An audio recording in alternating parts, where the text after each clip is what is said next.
Hey there, this is Jason. It's the end of October 2023, and this is the perfect time to reflect on this past growing season.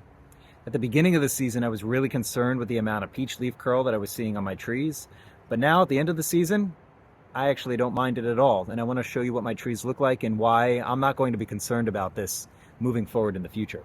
So let's go check out those trees now.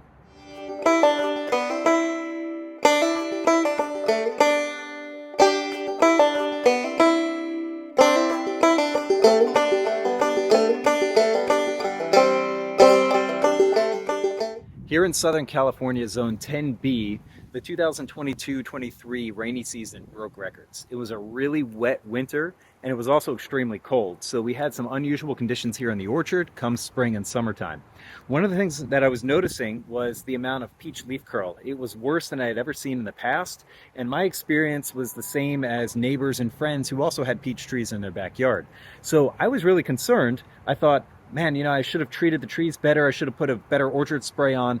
But now at the end of the season, October of that same year, you wouldn't even know that these trees were affected by that fungus. So let's take a closer look at some of the trees where I saw the most amount of peach leaf curl, and let's see if we can find any evidence of that fungus on the trees right now. So behind me is my favorite tree in the orchard. It is the Spice Z Nectaplum, and I like it for a couple of reasons. The fruit is amazing, and the thing is so vigorous. It grows like you would not believe. And that is a thing that I think went in its benefit because it had some peach leaf curl on it, but that first flush of leaves that had the fungus quickly dropped off after just a couple weeks.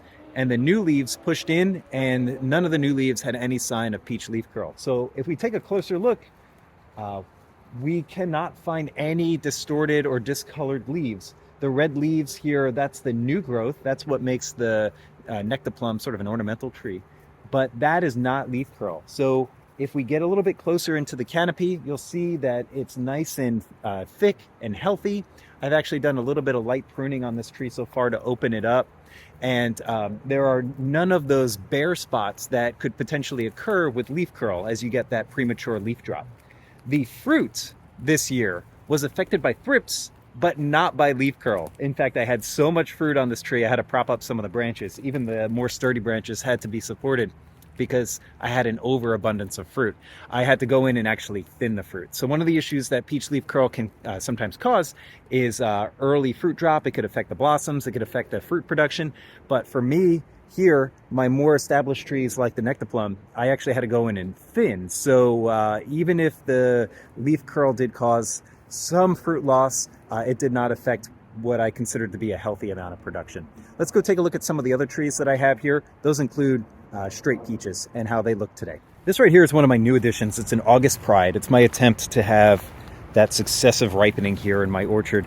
And since it's new in the ground, it spent the majority of its time growing in Modesto, California. That's where Dave Wilson grows its trees, and I purchased this. It is a Dave Wilson tree, and it was a little tiny thing when I first got it, and I thought, well, maybe because it spent the majority of its winter in another part of the state that maybe it would respond differently. The rain in Modesto is different than the rain that I got down here in San Diego. But sure enough, down here at the bottom, I saw signs of leaf curl. The onset was a little bit later than some of my other trees, but it got it nonetheless. And so now these leaves are getting ready to drop. They're yellowing, they're falling off, but there's a fairly healthy canopy here. And again, the leaf curl did not affect this tree at all. So let's go ahead and take a look at some of the trees that still have nice green leaves on them. This is my Saturn peach.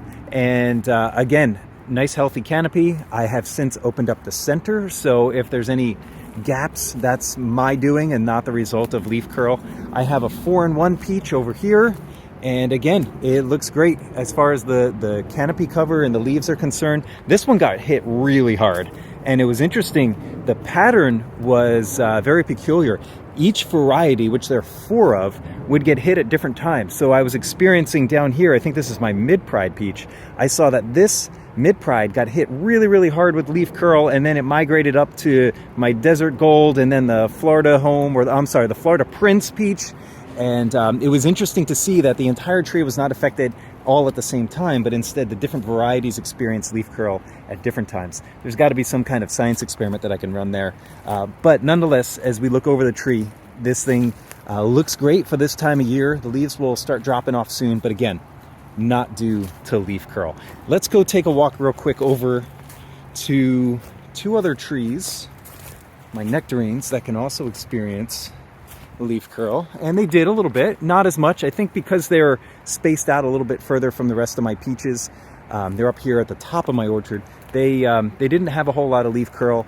They did put on a lot of healthy growth. The leaves again look fantastic. This is Arctic Star over here. It even looks just as good now as it did when it was producing fruit. And then this is, I believe this is Double Delight. So these two trees look fine as well. So the moral of the story, in the future when I see leaf curl, I'm not going to worry about it. Like, we had a really rainy season, and sure, it could get worse and we could have more rain, but I think really the issue is not that leaf curl appears on the tree.